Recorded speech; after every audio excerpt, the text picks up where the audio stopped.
Yo. Yeah. September 2nd, 2021.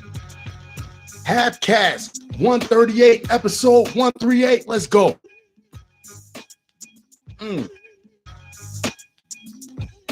Just Off the Beaten Path podcast. I am AJ. How are you guys? Yeah. Yeah. Of course, I have a few things to share with you.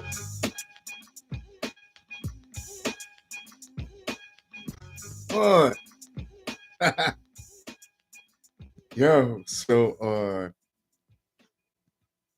just an observation. Just an observation. Have you ever seen two people argue at each other and think to yourself, they're both saying things to each other that I would use if I was cursing either of them out? One guy was saying this to him, and I was like, oh, yep, I would say the same thing. And the other guy was saying to him, was like, yep, I would say the same thing. And actually, I've been kind of waiting to say the same thing, but you beat me to it. Would I be wrong if I just cheered the whole thing on until they fought to the death?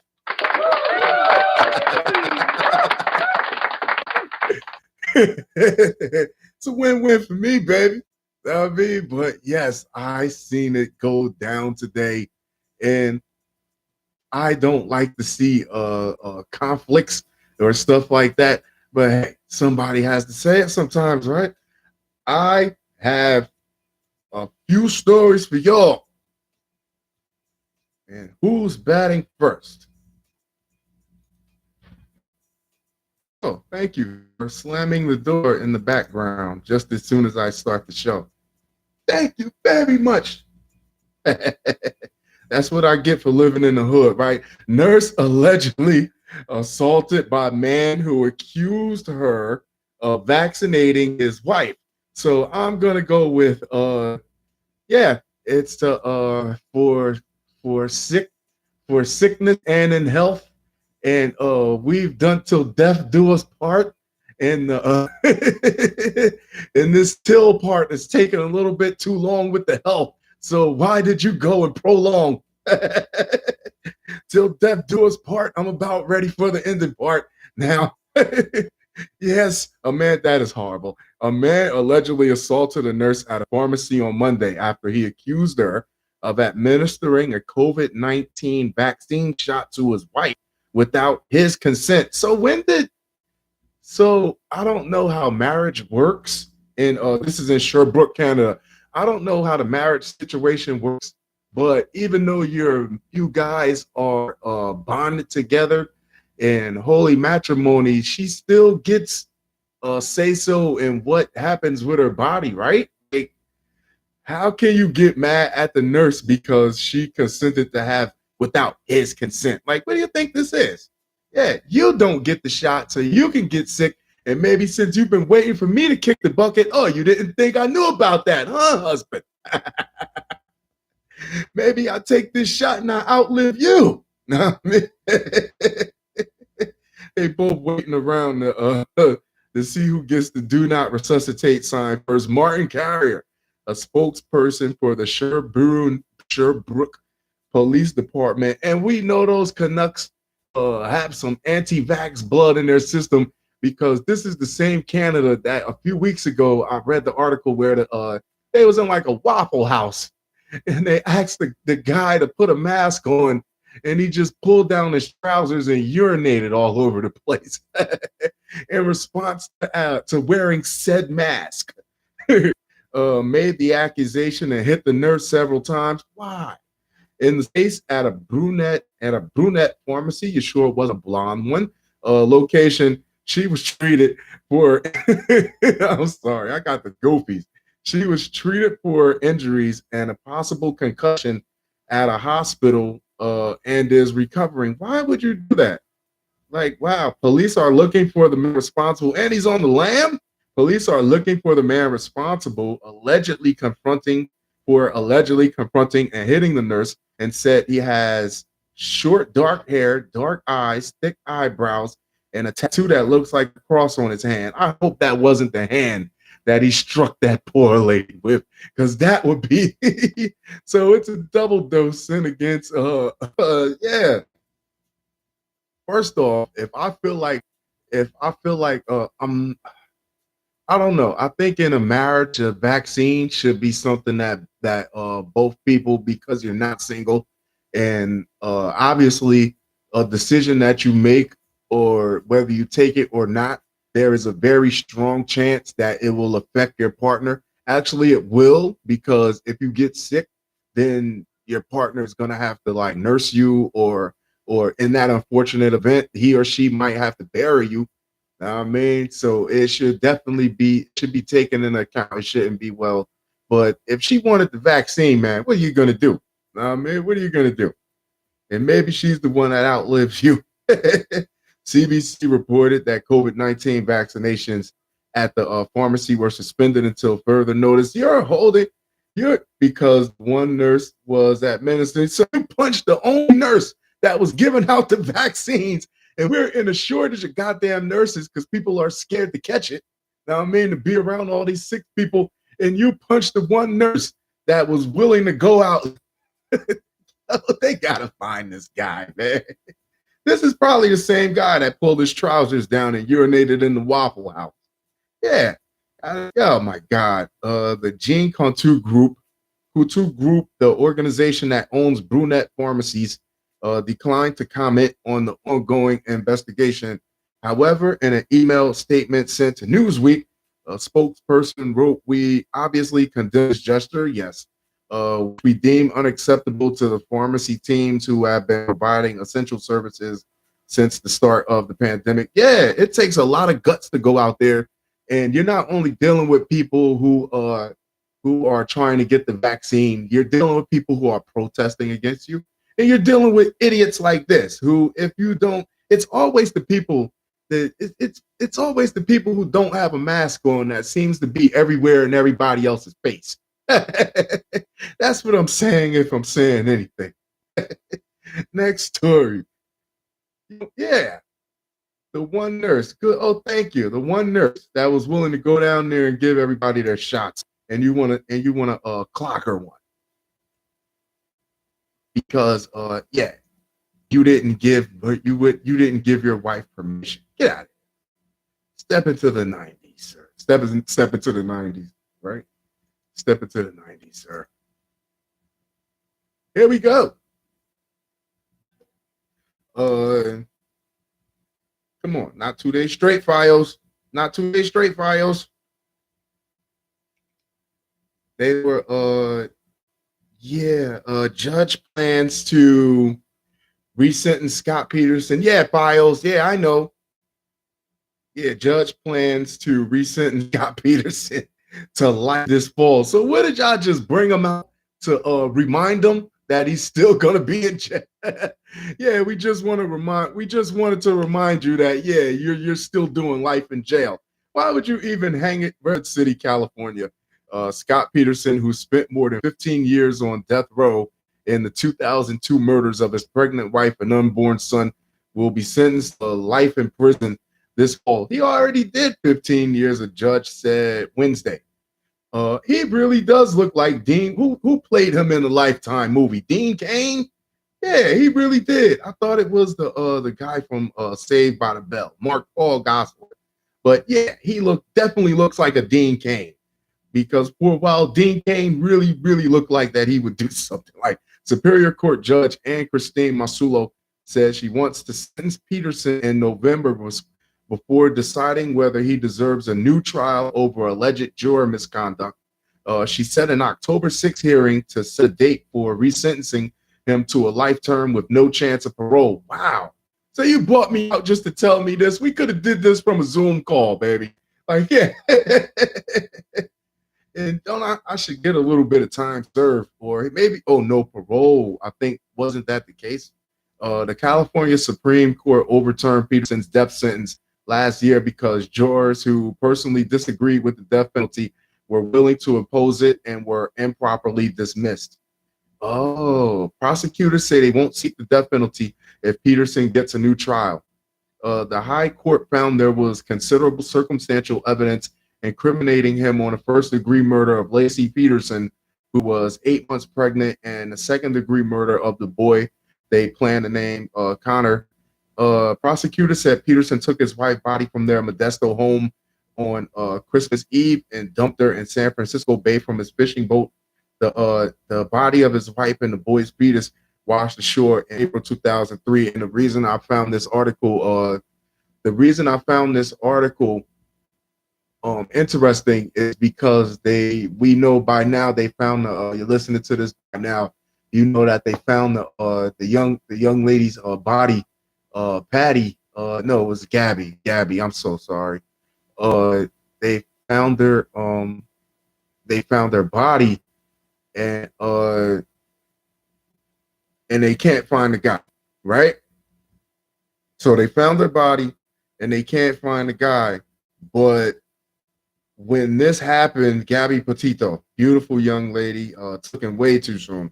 And yeah, but they can't find the guy. But when this happened with Scott Peterson, it was either if he didn't have police on his tail, he had a camera in his face.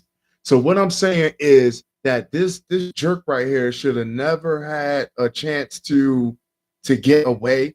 Even if, first off, whenever a murder occurs, according to ID channel, Lifetime and Dateline, whenever a murder occurs, the loved one is usually a suspect before he's downgraded to a person of interest, and then like you have the right to be like you have to show that you're not even in the runnings to be a suspect. Like, yeah, so how did he get a chance to get so far away from police that they can't find him now? I bet you Magnum PI would have said, or Dragnet or Columbo. And I laugh to make light of it, but this is seriously fucked up.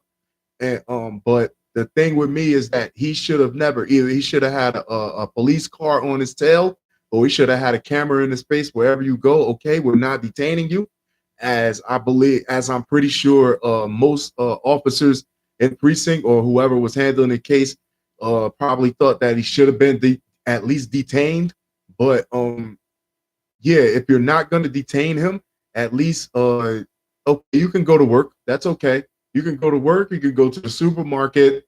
You go home. If you plan on doing anything, leaving town or traveling or taking or anything like that, then yeah, we got to have somebody on you. We got to know where you at all times, just in case we get a break in this case and we got to bring you from the rip. From the rip off the jump, he was already not being that cooperative.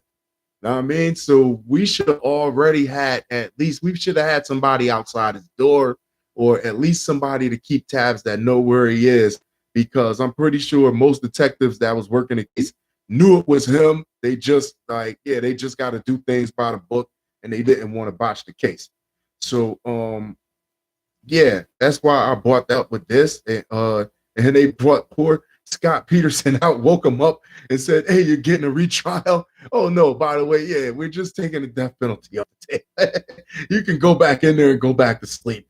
Yeah, the woman known as George 7 did not reveal during jury selection that she had been beaten by a boyfriend while pregnant in 2001, so she would have been biased. Okay. She also didn't disclose that during another pregnancy, she had obtained a restraining order against a boyfriend's ex-girlfriend whom she feared would hurt. So she was going through things. And this being like a spousal or whatever, yeah, this was a domestic thing. Yeah, she should have been dismissed as a juror. Next up, moving right along. Delete this. No, delete it. Yes. I'm watching them two dudes argue each other. I'm like, yep, I would have said the same thing. What's up next? Take a sip of my non-alcoholic beverage. I'm coming up on 3 months. 3 months no alcohol, y'all. Not that you care. I care.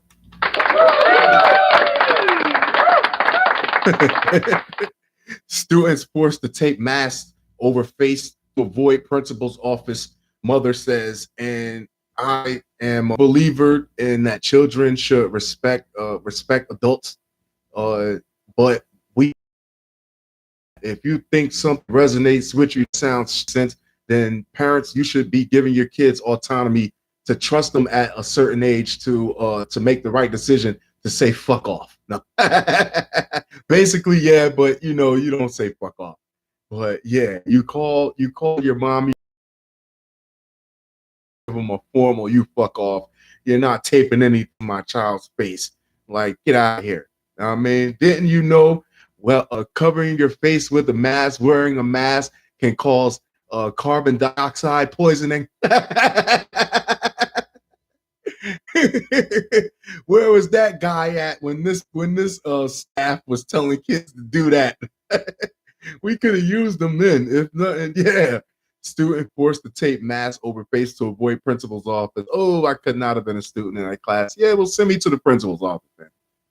Mother says a teacher in Kansas allegedly told students to tape masks to their face or be sent to the principal's office. Like, I don't care.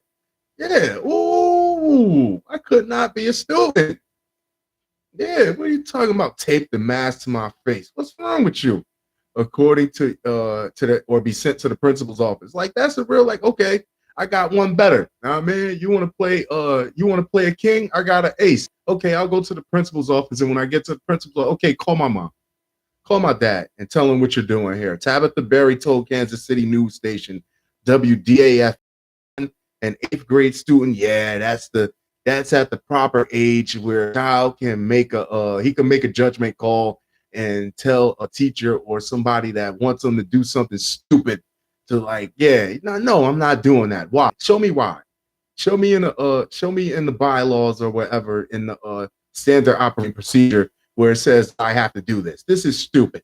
Yeah, Barry's child was given warnings to wear his mask properly, but the mother said his teacher told him to either tape the mask to his face or go to the principal's office. Barry called the request unthinkable. Yes, it's unclear how Barry's child was wearing his mask. The district's website say that all students, staff, and visitors are required to wear masks indoors. Fair enough, but I'm not going to tape it to my fucking face. Newsweek reached out to the Blue Valley School District for comment. Isn't that a pet food? School district for comment of the incident, but did not hear back because it's stupid. Yeah, if hindsight is 2020, you're not supposed to be telling kids to tape something to their face. To avoid trouble, Mary's son and at least two other students taped their masks to their faces. See, yes, no, you don't give in to stuff like that because that's stupid. You know what you do? If you don't know if it's the right thing, look, call your parents. Tell your parents what's going on. They're trying to have something taped to my face. Like, no, I'm not doing it. I feel like my son was abused, as you should, she said. I can't imagine him treating another child like this. Following the incident, the school district contacted Barry, but she told WDAF that she hasn't been given answers on how they plan to prevent this situation from reoccurring. Her child remains in the teacher's class. Marcus Balto with the Kansas National Education Association told the local news station that enforcing mask students has been difficult for instructors. Okay, fair enough. It's difficult. You got parents coming up to school ready to zip tie the staff. You got the first day of school, a father knocked a staff member all upside the face and was punching them in the back of the head. It's difficult. I mean, difficult isn't even a word for it. But for you to get frustrated and think of like stupid corporal punishments for having to enforce these rules, that's even more ridiculous. That's just pure stupid. Like, okay, as a teacher, you're supposed to like find a way to keep the kids engaged, and you're supposed to find a way to, especially nowadays, you're supposed to find ways to keep them safe throughout the school day, throughout the school year, and while they're on school property. Okay, so you have to find a way to tell them to let them know, wear your mask while you're indoors. Just wear the mask. I have to wear one. You have to wear one. Not tape it to your face. What are you doing? There's a lot of responsibility placed on the shoulders of teachers right now. They're like, yo, you tape one to your face. Yeah. It's not, that's the first thing that would have came out about. You tape one to your face. Yeah, not just as simple as one-to-one issue with the teacher and student who isn't complying. It's the other pressure to make sure everyone stays safe and they're compliant so everyone can stay in the class long term. And I get it, but that is a dumb thing. Or I'm going to send you the principal if you don't tape this to your face. What are you talking about? Get out of here. Next up. Tape this to your face. Right? I wish my son would tell me that they're making him do something like that. I would, yeah, legal to do. Yeah, you got the men came through and they were with zip ties over different states, different districts, different counties, and this, but however frustrating it may be, you can't let stupidity into the thought process. You really can't. Like, just think, isn't this ridiculous? We got to take, no, right? 3 men indicted for bootleg cable TV scheme that allegedly made $30 million. That's what I'm talking about. Do you know how much cable? Okay, this is how cable was. This is what is making cable obsolete. First off, my sister was telling me that they want $300 just to come out, and her base cable only gives her like channel 2, gives her CBS, NBC, ABC, Fox, PBS, I guess, and I don't even think it gives her a Spanish channel, which at least, damn, if you're doing all that just with basic cable, I remember basic cable used to give you at least Nickelodeon and a couple channels, USA and TBS, TNT, basic cable package. Now they're just giving you the channels that you would have to use the rabbit ears for. And think, okay, I'll play with y'all for a second. Think about how much you paid for regular cable, no matter what your provider is, before the subscription started, like Netflix and all that stuff came in. You would pay X amount of dollars for it, and you would work, say, 40 hours a week. You come home, you might watch a show, maybe a show and a half, and you fall asleep on it, and that's basically what you're doing all month until you pay the bill again. Saturday you might go out. You're not on the TV. You're paying for it just so the TV could play. And most of the $200 a month for cable, and that's why they're getting ran out of the business. 3 men across 3 states have been indicted on federal crimes stemming from a legal scheme involving lucrative copyright infringement deals, according to the Department of Justice. Wow, Bill Omar Carrasquillo of Swedesboro, New Jersey. Jersey in the house, baby. You always know when Jersey in the house because it's never nothing. It's always something illegal. It's always something illegal. Jesse Gonzalez of Pico Rivera, California, and Michael Barone of Richmond Hill, New York, are all accused of running a multifunctional cable theft scheme between March 2016. Hey, we all stole some cable. The statute of limitations is up for that, so I can say it now. The 3 defendants, according to court documents, allegedly received cable television accounts and resold the copyright material to thousands of personal subscribers. Wow. The defendants also reportedly communicated with banks and merchants in a fraudulent manner to obtain multiple processing accounts. This is really elaborate, as I thought they were just like hanging wires from one person's house to another. No. As a result of these actions, the defendants allegedly made $30 million from the scheme. Per the indictment, Carrasquillo allegedly spent a large sum of his illegal funds on homes and dozens of vehicles, including high-end sports cars. This is, dang, man. Tim Conley tell you in Goodfellas, no big purchases. I mean, they tell you no big purchases. bag and pull up with the Cadillac and the fur coat. This is the guy, including high-end sports cars. When federal agents attempted to seize the items in accordance with court-ordered warrant, Carrasquillo allegedly made false statements and tried to hide a number of vehicles from law enforcement. You put a taxi cab light on top of a Ferrari. Low key, all three men have been charged with, put the Pizza Hut sign on top of the Bugatti. All three men have been charged with one count of conspiracy to commit copyright infringement and one count of violating the Digital Millennium Copyright Act, among other charges. Carrasquillo and Gonzalez are both charged with one count of reproduction of a protected work, and Barone also faces 2 counts of access device fraud. So I guess if you get in the NFL, these I'm just thinking at the end of basketball games and sports games, they be like, this game can't be reproduced or whatever without the express written consent of the NFL or whatever. Wow, are they smacking them with that? If convicted of all counts, Carrasquillo, who was arrested on September 21st, faces up to 514 years for this. Scott Peterson. Jesus Christ. Like, without parole. What is this? What the 514 years for stealing cable is TV, man. It's just fucking TV. Up to 514 years imprisonment, they can't. There's no way they could give them all that time. While Gonzalez, who was arrested the same day, faces up to 244 years in imprisonment if convicted on all counts. Damn.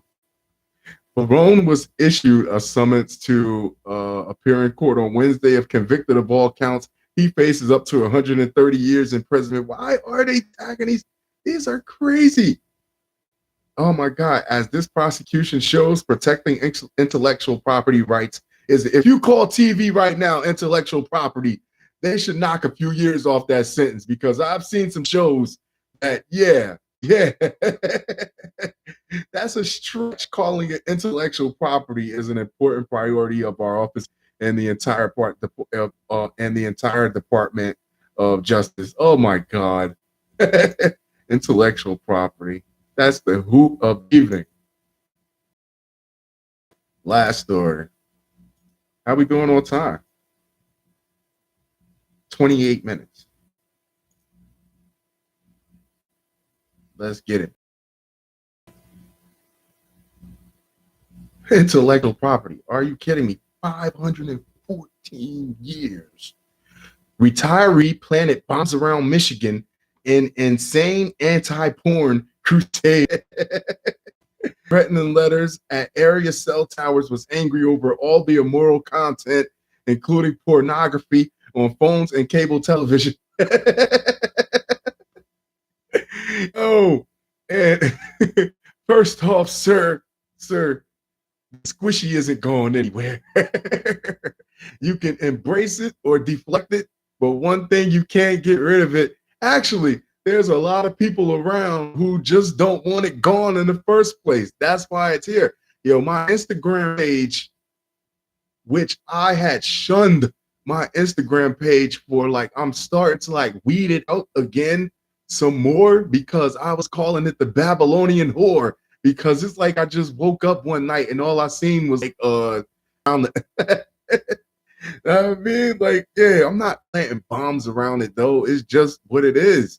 So matter of fact, right now, I got some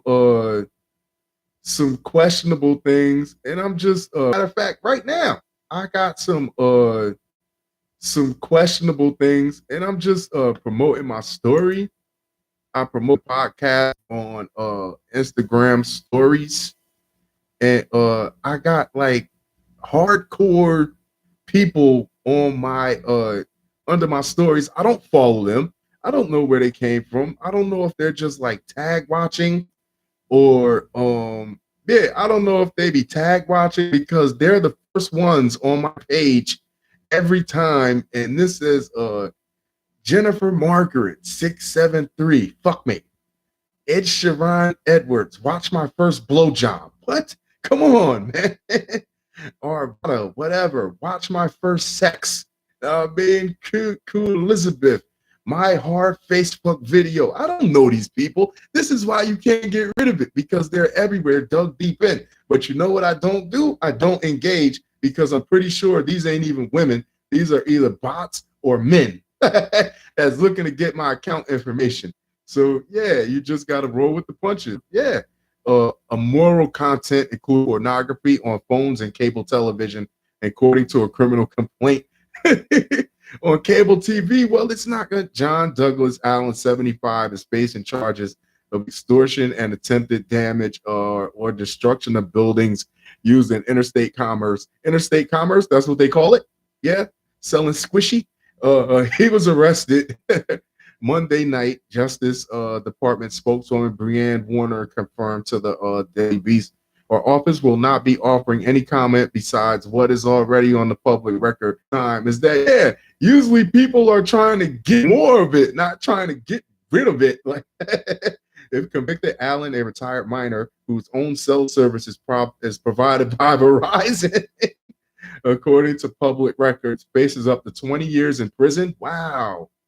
Reached by his arrest came less than a week after improvised explosive devices were discovered at a Verizon store at Sheboygan, Michigan, and an AT&T store in Salt Sweet, Maine. Well, I'm telling you right now is that if AT&T is showing any porn videos, it will buffer and stream until it just runs everybody away. So AT&T is definitely on your side, because their service won't allow you. Or if you play the first 10 minutes, you'll probably have to pay $1,000 in data. So they're definitely with you on that. They have been placed in U.S. Postal Service priority mailboxes, which were sealed with black duct tape. Jeez. Each of the IEDs consisted of a metal pipe nipple with 2 metal end caps and contained metal spears and nails. He must have been, yeah, what you click off of it? What do you do? What do you do? Either you embrace it or you deflect it. You can't go, it's here to stay, baby. Hardened objects such as these enhance the explosive effect. That's shrapnel. Yeah, wow, man. So with that being said, I'm going to wrap this up. Wow. You want to blow? Oh, my God. With that being said, I'm going to wrap this up. Yo, if you like the show, like and subscribe. Like, subscribe, and comment. And yeah, and let me know that you subscribe. I'll reach out to you. Reach out to me. I'll reach out to you. Nah, man, like, yeah, I'm here. I'm real. Yes, I love you guys. I'll talk to you very, very soon. Adios.